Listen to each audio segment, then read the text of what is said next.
बात आज ऑस्ट्रेलिया की करेंगे क्योंकि लगातार कुछ एक्सपर्ट्स का मानना है कि जैसे ही 2023 की शुरुआत होगी तो ऑस्ट्रेलिया ढेर सारे वीज़ा जो है देने जा रहा है स्टूडेंट्स को।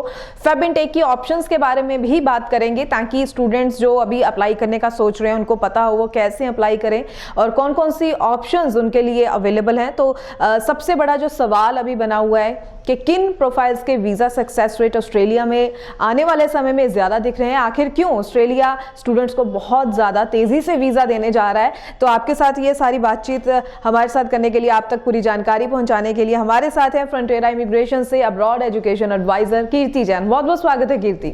नमस्कार मैम जी।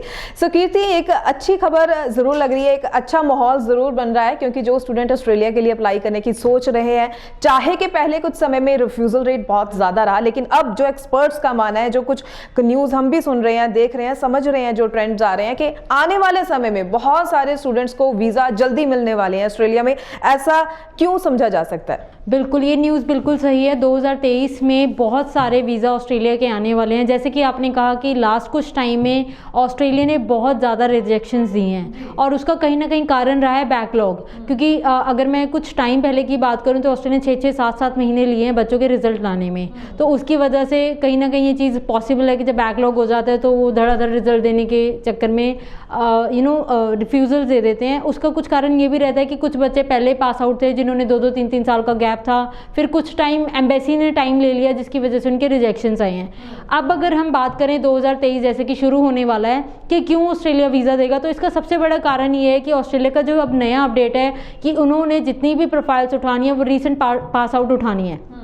तो रिसेंट पास आउट में हमारे, जैसे हम 2022 में अभी, तो 2022 पास आउट आ जाते हैं। और सिर्फ पास आउट की बात नहीं है, इसके अलावा क्रीम प्रोफाइल जिसे हम कहते हैं कि बच्चे की परसेंटेज अच्छी हो, उन्होंने आईएलटीएस या पीटी किया, उसका स्कोर अच्छा हो, उनका बैकग्राउंड अच्छा हो, तो ये हमारी जो प्रोफाइल है वो क्रीम प्रोफाइल में आती है। तो डेफिनेटली अगर बच्चे इस प्रोफाइल के हैं और अप्लाई करने वाले हैं, श्योर हूँ मैं कि इनके जो सक्सेस रेट हैं वो बहुत अच्छे जाने वाले हैं। अब मैं एग्जांपल देना चाहूँगी कि एक बच्चा है जो 2022 पास आउट है, उसने अभी रिसेंटली 12th की है और 85% मार्क्स हैं, लेकिन उसने नॉन मेडिकल से किया, लेकिन उसके मैथ्स में मार्क्स 33 हैं। तो वो क्रीम प्रोफाइल नहीं आती क्योंकि मेन सब्जेक्ट में आपके स्कोर कम हो गए। तो ये भी चीज़ें मैटर करती हैं। हम कई बार ओवरऑल परसेंटेज को वैल्यू दे देते हैं लेकिन जो हमारे मेन सब्जेक्ट्स हैं उनको वैल्यू नहीं देते। तो ये ओवरऑल चीज़ें मैटर करती हैं कि आपके जो मेन सब्जेक्ट्स हैं उनमें भी ऑन एन एवरेज आपकी 60% हो। देन आपने आईएलटीएस की है, ओवरऑल आपने 7 बैंड्स ले लिए लेकिन एक मॉड्यूल में आपने 5 लिए हैं, तो ये भी क्रीम प्रोफाइल में नहीं आता है। तो मेक श्योर कि अगर आपके ओवरऑल 6 हैं तो नॉट लेस देन भी इतने ही जाएँ। पीटी में आपके मिनिमम 52 स्कोर हो, उससे ऊपर आप जाएँ। और इसके अलावा ये तो होगी बच्चे की बात की जो वो अपनी तरफ से कुछ कर सकता है। इसके अलावा उनके फैमिली बैकग्राउंड बहुत मैटर करता है कि क्या बच्चे की अगर 10 से 12 लाख साल की फीस है तो उसके पास आने वाले अगर 3 साल का उसका कोर्स है उतनी फीस अरेंज है। इसके अलावा उसके रहने सहने का खर्चा भी होना है, बच्चे ने शॉपिंग भी करनी है, घूमना भी है, बीमार भी हो सकता है बच्चा, तो क्या वो फंड्स उसके पास अवेलेबल हैं। तो ये आपका बैकग्राउंड चेक भी बहुत मैटर करता है। इतनी अच्छी इनकम और फंड्स आपके पास अवेलेबल होने चाहिए। अगर बच्चा इन सब चीज़ों से सफिशिएंट है तो मैं बच्चे को कहना चाहूँगी बिना सोचे ऑस्ट्रेलिया के लिए अप्लाई कर दे। डेफिनेटली 2023 में उसको वीज़ा मिलने वाला है। बिल्कुल, अक्सर एक्चुअली बात ये होती है कि जब ट्रेंड थोड़ा ऐसा बनता है कि बहुत स्टूडेंट्स को जल्दी वीज़ा देगा, चाहे हम बात ऑस्ट्रेलिया की करें या किसी भी कंट्री की हो, तो स्टूडेंट को लगता है हम रीसेंट पास आउट है, जिस तरह से भी हम अपनी फाइलिंग करेंगे हमारा तो वीज़ा आ ही जाएगा। लेकिन यहाँ पर बहुत सारी चीज़ों का ध्यान रखना बहुत ही ज़रूरी हो जाता है। लेकिन चाहे कि आपकी रीसेंट पास आउट स्टडी है, आपकी प्रोफाइल बहुत ही फ्रेश है, लेकिन फिर भी सही मैच, जैसे कोर्स सिलेक्शन की बात करें, डॉक्यूमेंटेशन की बात करें, वो चीज़ें तो एक अच्छा कंसल्टेंट ही फाइलिंग कर सकता है अच्छी तरह से। सो यहाँ पर कीर्ति ये भी जानना चाहूँगी कि फेब इनटेक की ऑप्शंस की अगर बात करें, किस तरह की ऑप्शंस अभी स्टूडेंट्स को मिल सकती है। कोर्स सिलेक्शन की भी बात करते हैं, कॉलेज यूनिवर्सिटी की भी बात करते हैं। बिल्कुल मैम, अभी फेब और अप्रैल इनटेक है जो बच्चों को मिल सकता है, लेकिन अगर मैं फेब इनटेक की बात करूं तो ऑफर लेटर आने में कम से कम भी 20 से 25 वर्किंग डेज लग जाते हैं। और अभी आगे क्रिसमस और न्यू ईयर का ऑफ आने वाला है तो आप 10 दिन तो काट ही दीजिए। तो जो बच्चे अभी जो बचे हुए दिसंबर के कुछ दिन हैं इसमें अगर अप्लाई कर देते हैं तो वो बच्चे फरवरी इनटेक का प्लान कर सकते हैं कि उनका ऑफर लेटर आ जाएगा और वो प्रोसेस कर सकते हैं।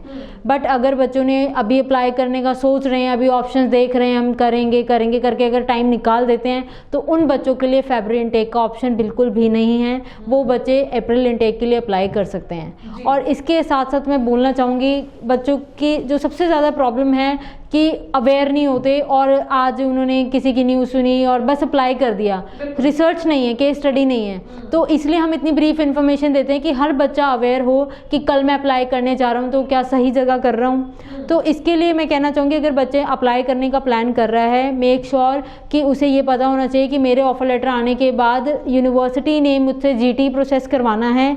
GT होती है जेन्युइन टेम्पररी एंट्रेंट।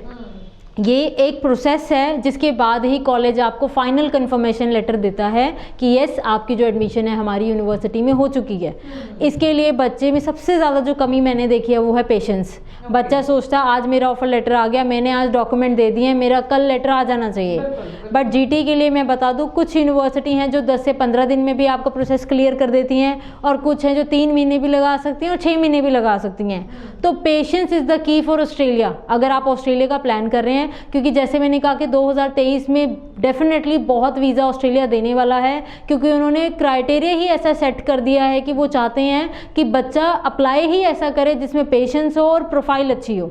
तो अगर आप वो सब चीज़ें देखते हैं सो मेक श्योर कि आपकी प्रोफाइल, जैसे मैंने आपको बताया, आपका इनकम सोर्स जो है, आपके फंड्स हैं। इसके अलावा यूनिवर्सिटी बार बार भी एक डॉक्यूमेंट मांग सकती है। अब फंड्स दिखाने का मतलब ये नहीं होता कि अगर आपकी रिक्वायरमेंट 25 लाख की, आपके पास 25 लाख अवेलेबल हैं, वो आपने शायद एक दिन में भी ट्रांसफ़र किए हो सकते हैं, पर वो आया कहाँ से, उसका सोर्स क्या है। तो ये छोटी छोटी चीज़ें हैं जो बहुत मैटर करती हैं। यूनिवर्सिटी एक डॉक्यूमेंट को 10 बार भी मांग लेती है, बच्चा वहाँ फ्रस्ट्रेट हो जाता है, मैंने तो प्रोवाइड कर दिया, मैं नहीं करूँगा, या फिर ये मेरा प्रोसेस नहीं कर रहे हैं, इन्होंने डॉक्यूमेंट्स फॉरवर्ड नहीं किए होंगे। तो ऐसा नहीं होता।